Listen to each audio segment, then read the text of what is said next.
Welcome back to another quick guide. Today, we'll walk you through how to find my wish list in Google Play Store.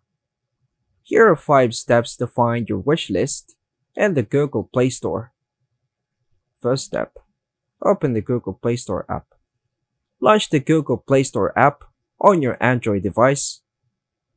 Next, access your profile menu.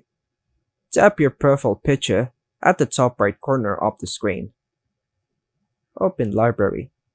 In the menu, choose Library or My Apps and Games, depending on your app version.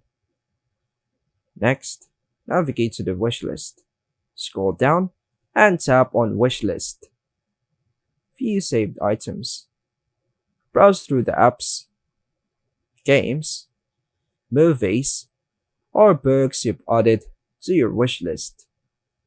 You can now manage or purchase items from your wish list. And that's all for now, folks. Thanks for watching.